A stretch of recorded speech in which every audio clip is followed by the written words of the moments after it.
Number three, the skills.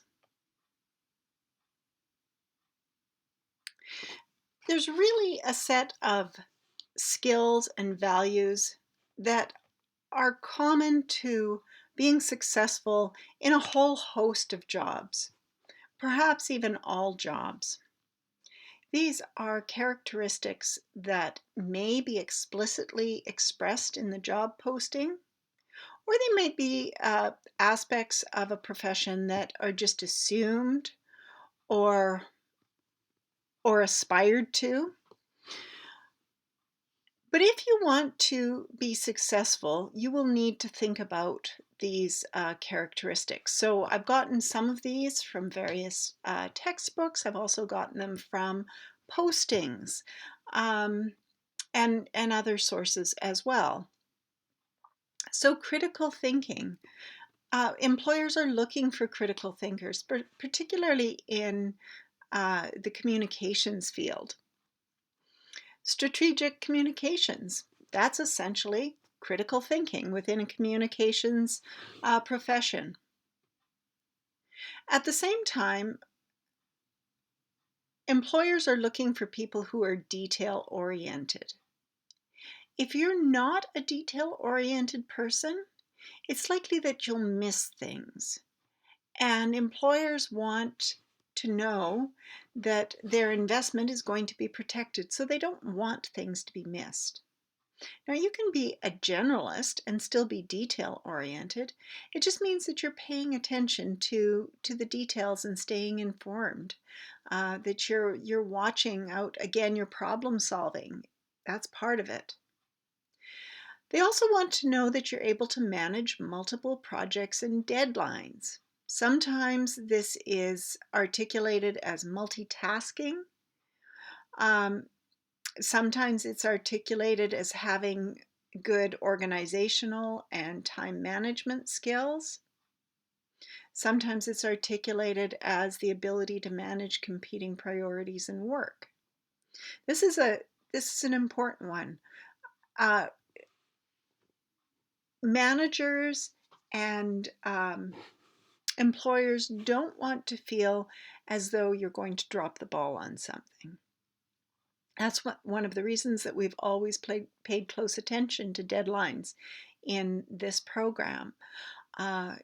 Particularly within the communications industry, you're going to need to be able to juggle various deadlines and figure out how are you going to prioritize these deadlines? How are you going to make this work so that you can meet all of them and at the same time manage them? Work independently, be team oriented. So, yeah, employers want everything, right? You might have a preference. You might be better at working independently, or you might be better at working within a team. What you need to do is recognize your strengths and work on your weaknesses. So, if you're not great at working in a team, then take more opportunities to work in a team. Figure out why you don't like working in a team. What is it about working in teams that you hate? How can you work on improving your relationship with working in teams? Because you almost certainly will be working in a lot of teams. You often won't have the choice of choosing who is on your teams. And sometimes these will probably be teams that work well together, and at other times they will likely be teams that don't work well together at all. In my undergrad, I remember not enjoying teamwork particularly, probably for the same reason that a lot of undergrads don't enjoy teamwork. When I got to my master's degree, I found I really liked it. It was fun. And I think it had to do, first of all, with engagement. Um, the people who were in my master's degree program were all highly motivated individuals and had already been out in the workforce, all of them. So they had some skills that they had garnered from that. And after a little while, we kind of got used to each other. We knew what our strengths and weaknesses were. We had a fairly small cohort, so it wasn't as though it was difficult to get an idea of what everyone was good at. And we were all working towards the same thing, a good mark. So it didn't seem hard to really get on get on board with those teams. So you're going to be faced with teams all the time, uh, whether you're in a job where you work independently a lot of the time, or you're working more as a team. In my current position at MacEwan, most of my work is done independently. I have to be very well organized. I have to be self motivated. But at the same time, I have to be ready to work in a team situation. I have many times when, I'm going to other people for um, advice, or I'm working on a research project, or I'm working on a paper, and then my additional responsibilities outside of my primary employment, some of the volunteer things that I take on, those as well require quite a degree of being able to work in teams. This is just the situation that we're in. At the same time, employers want you to have leadership abilities. Um, there are times when you might be put in the position of a team lead, or it might just develop within a team project. Most employers want employees who are determined, who are not easily stalled, or who are not easily defeated, because a lot of times uh, different projects or jobs are tough, and if you're easily discouraged, well, that's not an attribute that an employer wants. Employers want people who are committed and reliable, because they want one that they can depend on. If someone is not dependable, then it's becomes easy for something to get dropped, and then that becomes a problem, and then we need a problem solver. Problem solving.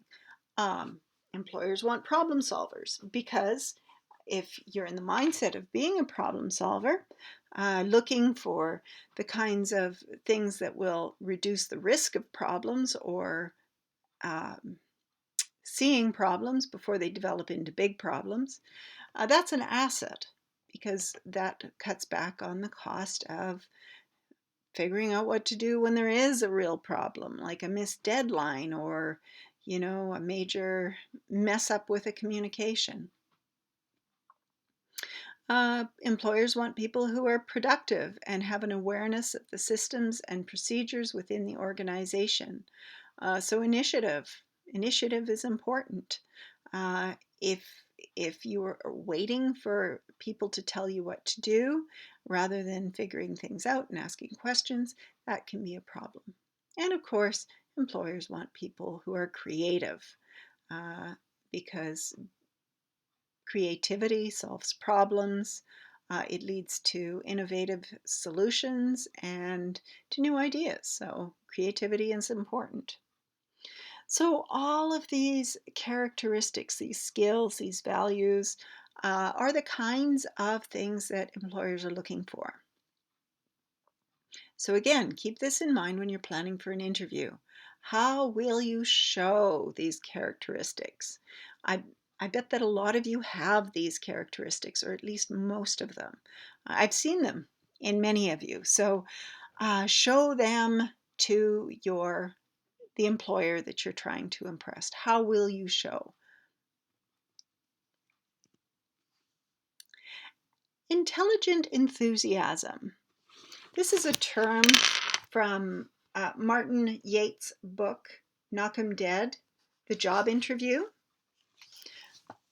And according to Martin Yates, intelligent enthusiasm is your deep understanding and respect for your work and its challenges, as well as your excitement for tackling those challenges.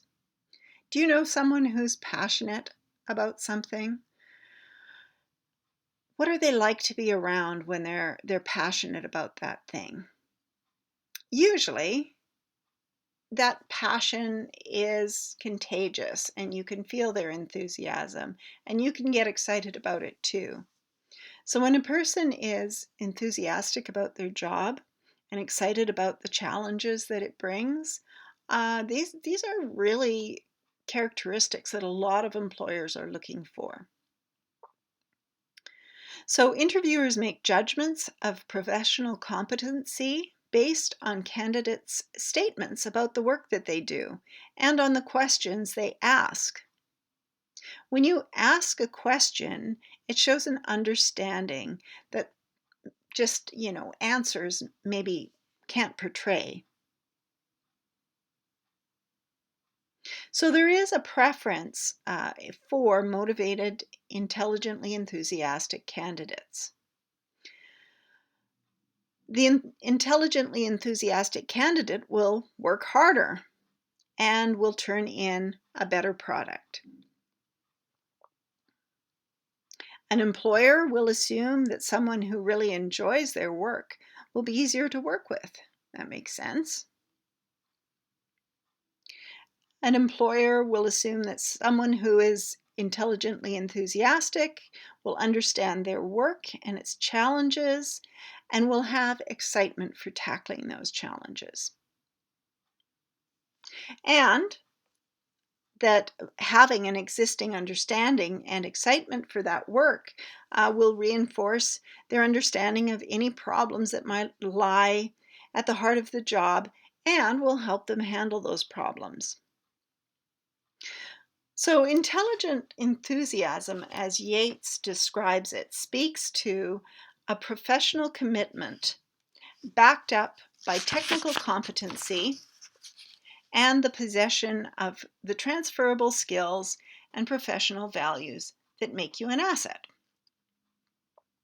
Someone who is intelligently enthusiastic and motivated by their work is likely to have a greater understanding of the job and therefore will be able to problem solve. There's that word again, problem solve.